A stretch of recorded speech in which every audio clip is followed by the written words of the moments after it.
Gente, se você é uma pessoa que é inscrita, já ativou o sininho, recebe as notificações do nosso canal, ou acessou aqui o nosso canal e às vezes está estranhando, né? Porque é um canal de teologia e tem um assunto diferente. O que acontece é que eu sou um professor universitário e como os alunos, por causa do coronavírus, estão em isolamento, não podem ir à escola, nós estamos usando o canal aqui para passar algumas aulas, né? Se você quiser visualizar essas aulas, você tem toda a liberdade de fazê-lo, mas é só para que você saiba por que tem alguns assuntos aqui diferentes da teologia normal desse canal, mas é por causa disso que nós estamos usando o canal aqui para gravarmos algumas videoaulas para os alunos da Faculdade Promove.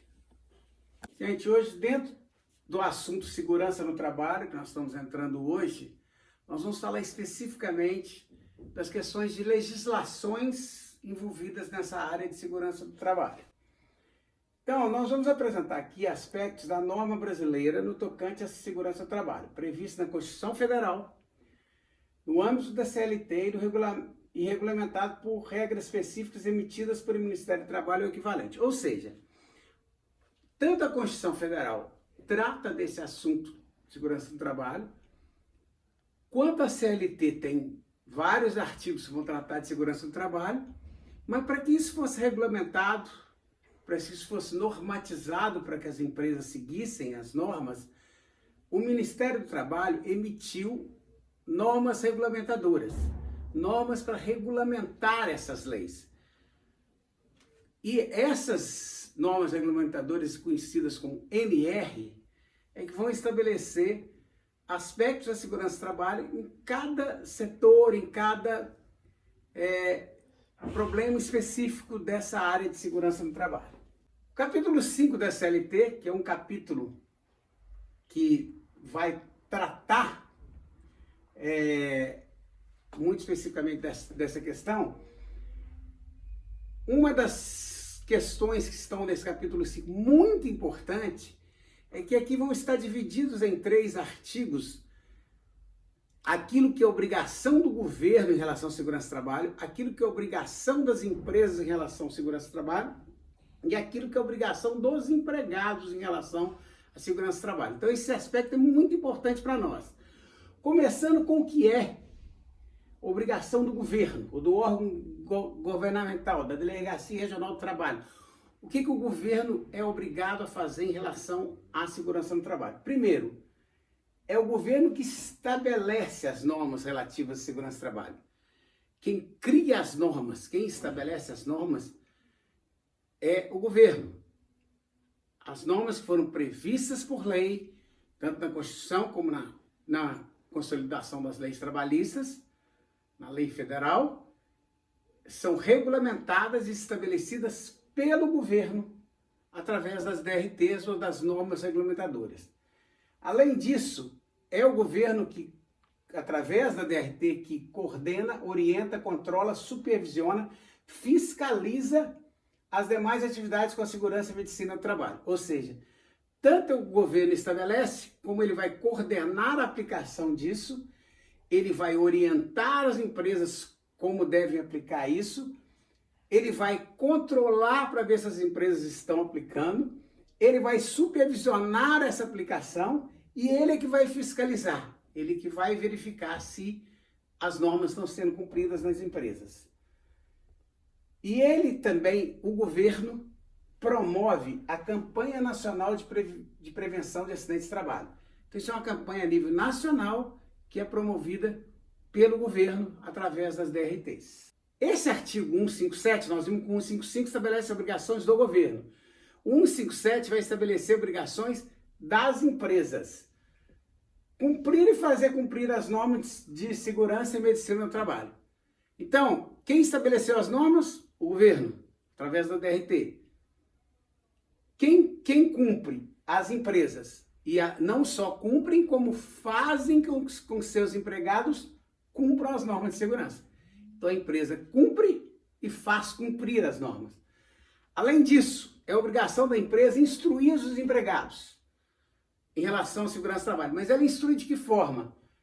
Ordem de serviço. Documentado. de que a empresa realmente instruiu o empregado a respeito das precauções a serem tomadas, a fim de evitar acidentes de trabalho e doenças ocupacionais. Além disso, tudo que os órgãos governamentais, os órgãos competentes, a Delegacia Regional do Trabalho, definirem que tem que ser feito, todas as medidas que forem recomendadas para aquela empresa terão que ser adotadas pela empresa, tá? É obrigação da empresa adotar essas medidas.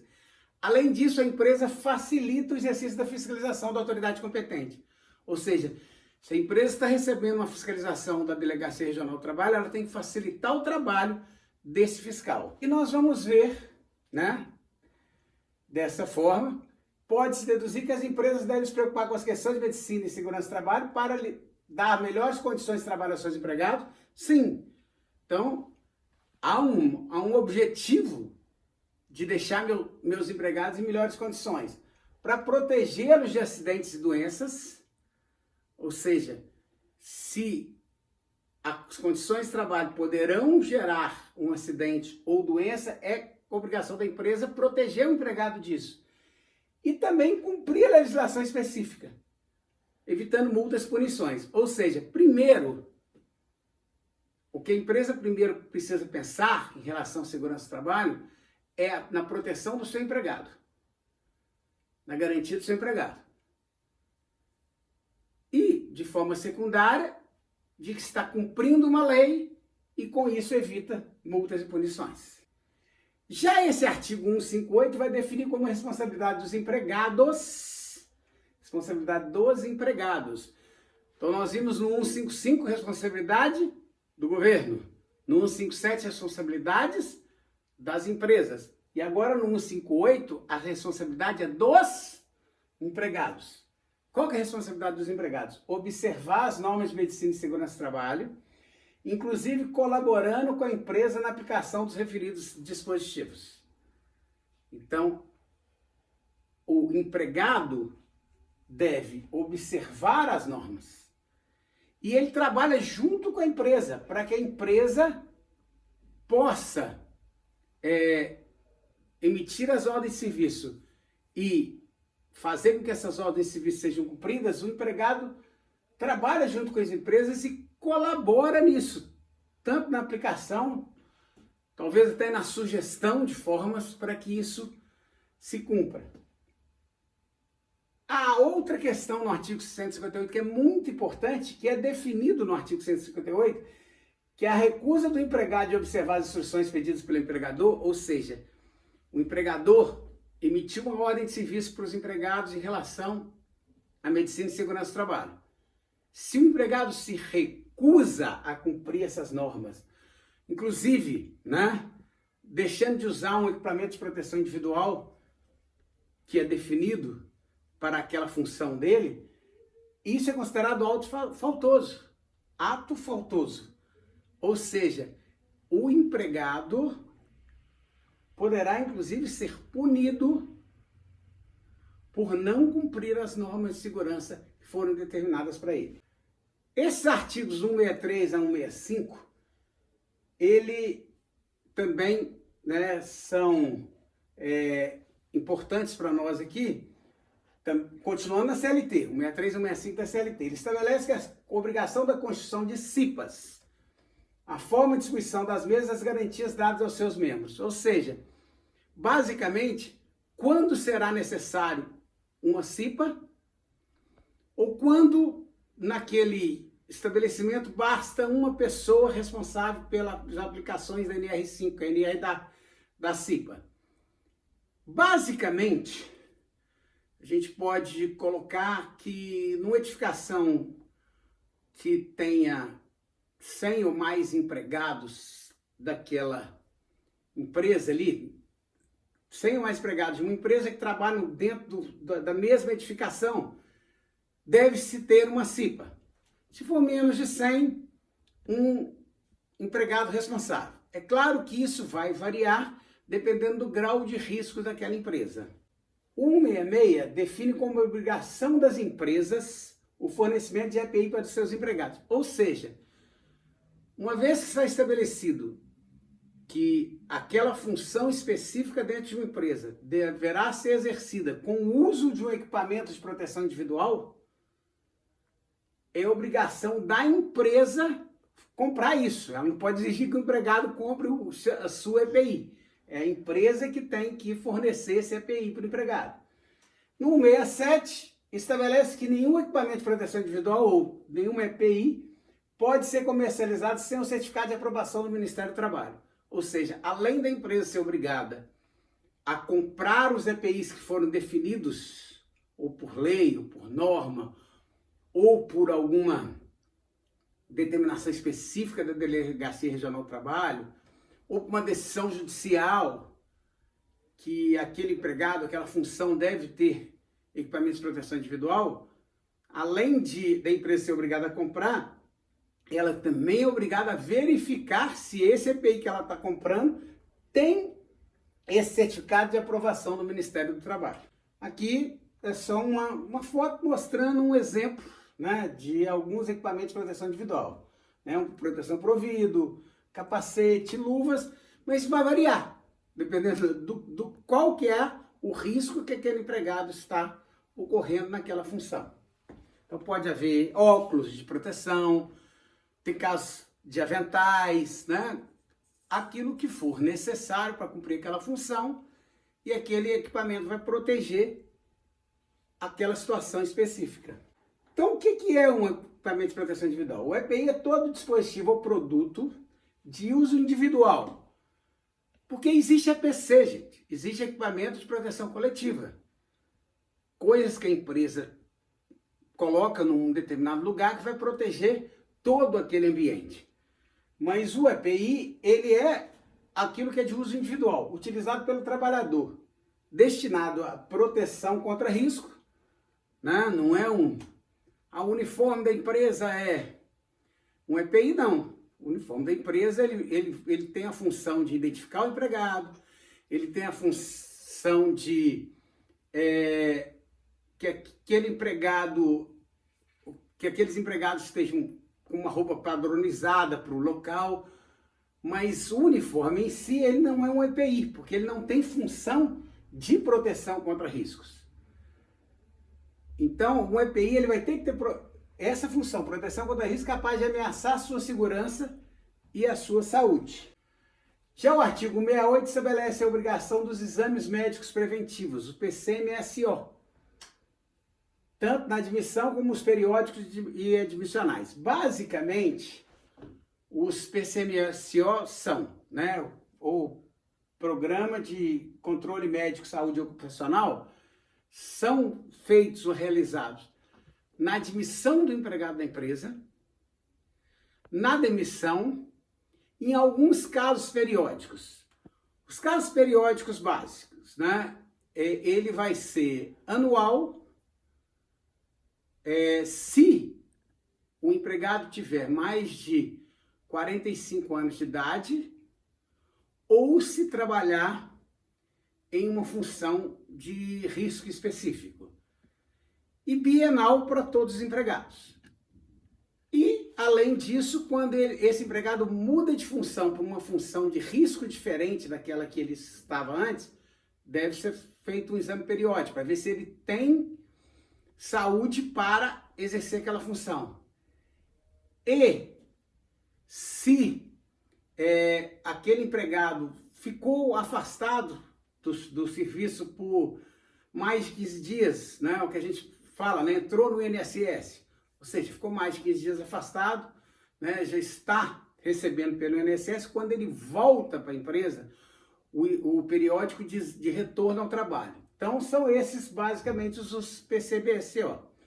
Alguém vai dizer assim, não, a minha empresa faz PCMSO anualmente para todos os empregados. O que eu disse é o que seria obrigatório. O obrigatório, então, é que seja anualmente para os empregados acima de 45 anos ou os que exercem uma função de risco maior e bienalmente para todos os empregados. Mas se a empresa quiser superar a lei e fazer anualmente para todos os empregados, não há nenhum problema nisso. A seção 6 da CLT estabelece a condição das edificações para práticas trabalhistas. Ou seja, como que deve funcionar um local, um ambiente, uma edificação onde vão ser exercidas práticas trabalhistas. A seção 7 vai estabelecer condições de iluminação daquele local. A seção 8, condições de conforto térmico ou de temperatura. A seção 9 estabelece condições de instalações elétricas. E a seção 10 estabelece condições de movimentação, armazenagem e manuseio de material. Nós vamos ver depois que as normas regulamentadoras, as chamadas NRs, elas vão ser específicas para cada caso deste, né? Então, por exemplo, a NR8 vai tratar de edificações para prática trabalhista. A NR10 vai trabalhar com condições de instalações elétricas. E assim por diante. A NR11 vai trabalhar com condições de movimentação, armazenagem e manuseio de material. Então, isso aqui estabelecido é o que a lei estabelece. E as normas regulamentadoras vão regulamentar isso para prática diária das empresas. Vamos falar um pouquinho agora de atividades insalubres ou perigosas. A CLT define como atividades e operações insalubres aquelas que sua natureza, condições ou métodos de trabalho expõem os empregados a agentes nocivos à saúde acima dos limites de tolerância, fixados em razão da natureza e da intensidade do agente e do tempo de exposição aos seus efeitos. Mais tarde, na nossa matéria, nós vamos falar dos 5 tipos de riscos. São riscos químicos, físicos, biológicos, de acidentes e ergonômicos. Já para adiantar aqui isso, toda vez que o empregado incorre em risco físico, químico ou biológico, ele tem uma operação insalubre. Ele incorre numa atividade insalubre e, portanto, tem direito ao adicional de insalubridade. Já atividades e operações perigosas, CLT define aquelas que, por sua natureza e método de trabalho, impliquem o contato permanente com inflamáveis ou explosivos em condição de risco acentuado. Então, em princípio, é perigoso aquilo que for contato, trabalho, manuseio de inflamáveis ou explosivos. A lei posterior, né, acrescentou essas atividades perigosas, questão de trabalho com instalações elétricas de alta voltagem, e também por causa de um acidente que aconteceu em Goiânia, muitos anos. Aconteceu um acidente em Goiânia, em que uma empresa que atuava na área com materiais radioativos descartou erroneamente uma peça de Césio-137. Alguém pegou aquele material e vendeu para um ferro velho. O dono do ferro velho, gostando muito daquela pedra, do brilho dela, então ele levou para casa. O que aconteceu? Pessoas morreram naquela família, pessoas adoeceram, e aquilo virou um escândalo nacional, o escândalo do Césio-137 em Goiânia. Por causa disso, dessa situação, a lei também incluiu como atividade ou operação perigosa o manuseio e o uso de material radioativo. Quais são os riscos na segurança do trabalho? Em relação às ocorrências relativas ao trabalho, nós vamos trabalhar com 3 grandes grupos. O chamado acidente típico, depois nós vamos explicar cada um. A DORT, que é a doença do trabalho ou doença profissional. E o acidente de trajeto, este aqui, hoje está sendo muito discutido. Alguns entendem que a reforma trabalhista eliminou o acidente de trajeto. Outros entendem que permanece. Então ainda há uma discussão jurídica a esse respeito, né? Nós vamos só trabalhar na definição de cada um. O que é uma doença profissional? é aquela desencadeada pelo exercício do trabalho característico de uma atividade. Por exemplo, um digitador tem uma tendinite. Ou seja, a doença profissional é aquela que vem do exercício da atividade ou da função em si. Aquela atividade gera uma doença. Já a doença do trabalho é aquela adquirida em função das condições do que o trabalho é realizado. Por exemplo, surdez e operário, trabalho local muito ruidoso. Então, a doença do trabalho ela tem a ver com o ambiente em que se trabalha, com o local onde se trabalha. Então, nós temos a doença profissional em relação à atividade e a doença do trabalho que é relacionada com condições de trabalho, com o ambiente de trabalho. Para efeitos de lei de INSS, as duas são consideradas DORT, doença ocupacional relacionada ao trabalho. Então, isso para o INSS, tanto faz essa como essa, é tudo considerado DORT. E sempre que há um caso de DORT, é preciso que se defina um nexo causal. Ou seja, aquela doença foi causada pela atividade ou pelo local de trabalho. Ou foi agravada pela atividade ou local de trabalho. Isso aqui é muito importante, né? Vamos dar um exemplo. Uma pessoa entrou numa empresa e não tinha doença nenhuma. Mais tarde, ela adquiriu uma doença. Então, o nexo causal vai definir se ela adquiriu aquela doença por causa da atividade ou por causa do ambiente de trabalho, ou se ela adquiriu aquela doença por qualquer outra razão que não tem nada a ver com o trabalho. A outra questão, aquela pessoa já tinha uma doença pré-existente. Ela já entrou na empresa com aquela doença. Mas aquela doença se agravou. Então, é preciso, pelo nexo causal, definir-se se aquela doença foi agravada pela atividade, foi agravada pelo ambiente de trabalho, ou se ela foi agravada por qualquer outra consequência. Isso que a gente chama de nexo causal. E nós temos os chamados riscos ocupacionais, né? Que a gente pode definir como riscos operacionais, comportamentais, ambientais ou ergonômicos. Vamos falar sobre cada um deles. O que é um risco operacional? Ele tem a ver com a operação. Ou seja, são associados às condições adversas no ambiente de trabalho, apresentado por aspectos administrativos ou operacionais que aumentam a probabilidade de ocorrer um acidente. Podemos exemplificar a execução de uma tarefa com uma ferramenta ou equipamento inadequado ou defeituoso, ausência de procedimento ou permissão para trabalho perigoso ou de treinamento.